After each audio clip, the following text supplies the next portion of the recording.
खेसारी जी, आप प्रयागराज आए हैं, आपकी आने वाली फिल्म है लिट्टी चोखा, इसको लेकर क्या कहेंगे और दर्शकों से क्या अपेक्षा है और क्या कुछ इसमें मनोरंजन आपने दिया है और कितना मजबूत होगा इससे जो भोजपुरी सिनेमा है।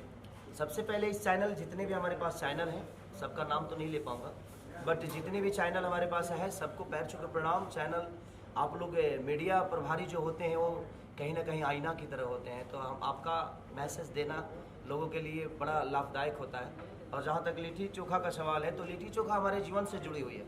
मुझे लगता है कि हम गरीबों का खाना अगर कोई है तो लिट्टी चोखा ही है, क्योंकि मैं लिट्टी चोखा बेचकर इतना बड़ा हुआ और मेरे जीवन में लिट्टी चोखा का बहुत योगदान है।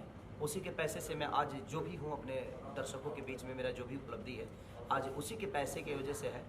तो लिट्टी चोखा जो एक सिनेमा है, तो हमारे प्रदीप शर्मा जी जो कि इस फिल्म के प्रोड्यूसर हैं, हमारे डायरेक्टर साहब पराग पाटिल जी जो कि हमारी भोजपुरी भाषा से ही नहीं है, लेकिन मेरे साथ इन्होंने 3 सिनेमा बनाया और तीनों के अलग अलग कैरेक्टर इन्होंने डिसाइड किया। और एक तो सिल्वर जुबली हुई, बहुत बड़ी सिनेमा। आज माता बहन बेटी जब देखती हैं उस सिनेमा को तो ये कोई नहीं कह सकता कि हमारे भाषा के कोई डायरेक्टर इसको शूट नहीं किया। तो ये एक मराठी होकर और हमारे भाषा को इतना प्यार करते हैं, तो हमारे डायरेक्टर के लिए ढेर सारी शुभकामनाएँ।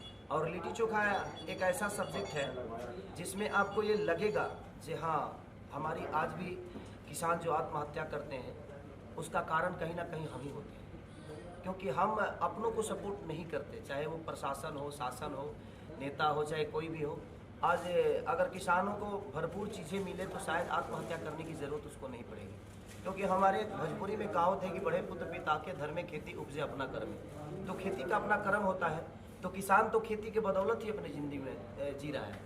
और मुझे लगता है कि दवाई के बिना हम जी सकते हैं, पैसे के बिना हम जी सकते हैं, लेकिन खाना के बिना हम नहीं जी पाएंगे। हमारे पास अरबों रुपया हो जाए सर, बट हम पैसे खाकर नहीं जी सकते। तो किसान आंदोलन के लिए भी कुछ कहेंगे? बिल्कुल, किसान आंदोलन, अगर उनके हक की लड़ाई है तो हमेशा उनके साथ हूँ मैं और हमेशा साथ रहूँगा, क्योंकि अगर किसान है तो सर आप भी जिंदा है, मैं भी जिंदा हूँ। अगर खेसारी स्टार आज दुनिया के नज़र में है, चाहे खेसारी बहुत बड़ा आदमी है ये दुनिया के नज़र में, तो ये पैसे खाकर नहीं है, ये अन्य खा के है। तो मेरा खेसारी भी नाम है तो किसी अन्य का ही नाम है। खेसारी एक अनाज होता है, दाल होता है, खाने से पेट खराब हो जाता है कि मैं देखिए चाना की तरह बिक रहा हूँ, मेरा आज उपलब्धि लोगों के नज़र में चाना की तरह है। तो एक खेसारी को लोगों ने चाना बना दिया, एक किसान के बेटा को। तो किसानी कैसे होती है, खेती में कैसे अन्न उपजाया जाता है, ये मैं जानता हूँ, क्योंकि मैंने खेती की है। मैं धान 5-5 कट्ठा धान, 5-5 बिस्सा धान अकेले रोप देता था, मैं बुआई कर देता था। भोजपुरी सिनेमा को लेकर क्या कहेंगे, क्या भविष्य देखते हैं? देखिए, भोजपुरी सिनेमा में अगर अच्छी सिनेमा बनती है तो उसका भविष्य है। ऐसा नहीं कि भोजपुरी सिनेमा से लोग कट चुके हैं। आज उसका उदाहरण है मेरा सैयारा विलेना। कोरोना काल में भी मेरे सिनेमा जितनी भी रिलीज हुई सारी कहीं ना कहीं लोगों के नज़र में एक उपलब्धि देकर आई। नोटबंदी में भी मेरे सिनेमा रिलीज हुए तो उसमें भी एक उपलब्धि आई लोगों की। तो कहीं ना कहीं देखिए, पर्सनली लोग मेरे से जुड़े हुए हैं।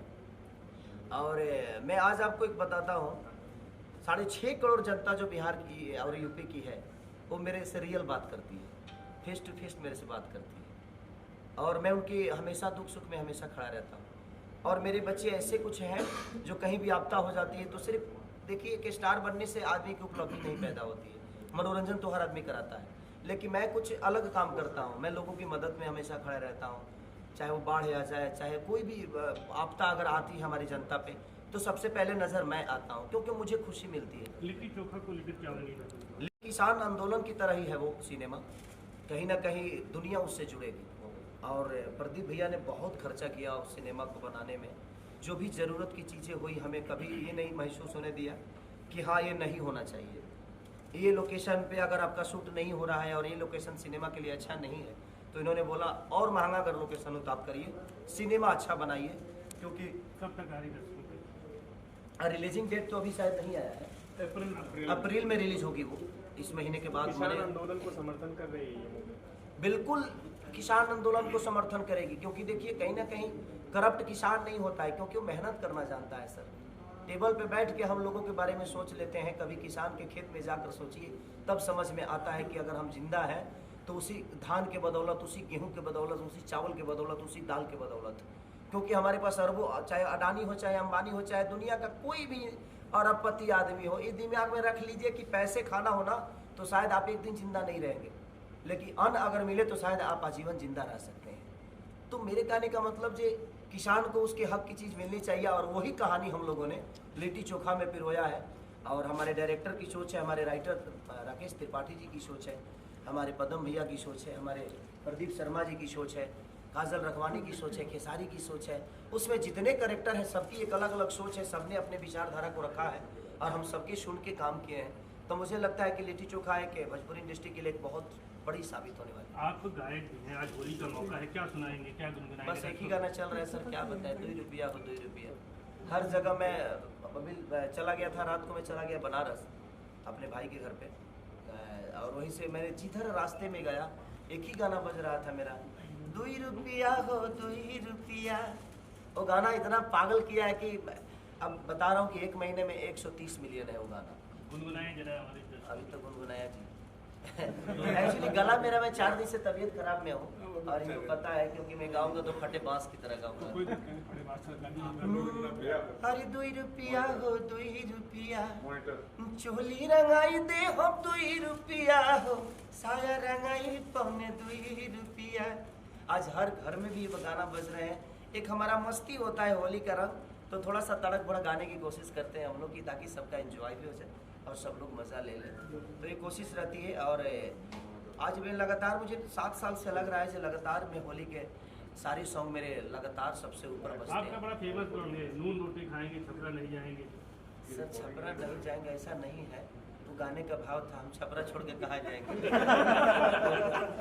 एक्चुअली गाना था, वो एक मजाक था और मैंने गा दिया, नून रोटी खाएंगे जिंदगी संग ही बिताएंगे। सबका डर से हुए है फराई, बताइए लड़की लेके भागेंगे तो उस टाउन में क्या करने जाएंगे। वो एक प्रेमी प्रेमिका का संवाद था कि सबका डर से हुए है फरार, अब छपरा लौट के नहीं जाएंगे।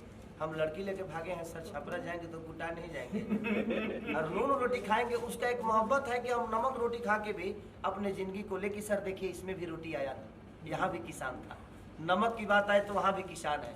हमारे जीवन के अगर देखा जाए तो सबसे बड़ा कोई हीरो है तो सर किसान ही है।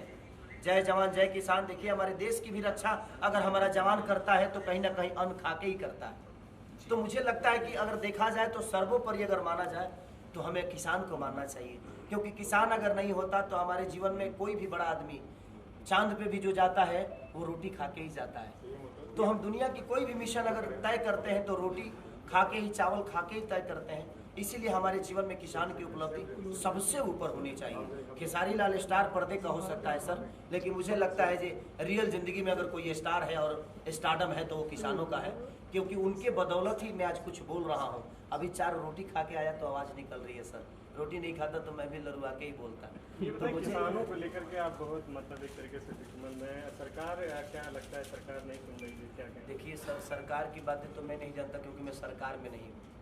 मैं सरकार, जिस तरह सरकार मेरे से है मैं उससे नहीं हूँ। तो मुझे ऐसा लगता है कि सरकार को इस पहलू पे काम करना चाहिए, जब उनके सामने थाली में रोटी आती है ना तो सरकार के हर आदमी खाता है सर, चाहे वो मुख्यमंत्री हो, चाहे प्रधानमंत्री हो, चाहे गृह मंत्री हो, चाहे कोई भी मंत्री हो सर। मैं पढ़ा लिखा कम हूँ इसलिए कम मंत्रियों का नाम जानता हूँ। तो मुझे ऐसा लगता है कि जब सामने थाली में रोटी आती है ना तो एक बार उनको, उन किसानों की तरफ देखना चाहिए सर, कि वो किस दर्द से हमारे थाली में वो 2 रोटी देने का काम किया है।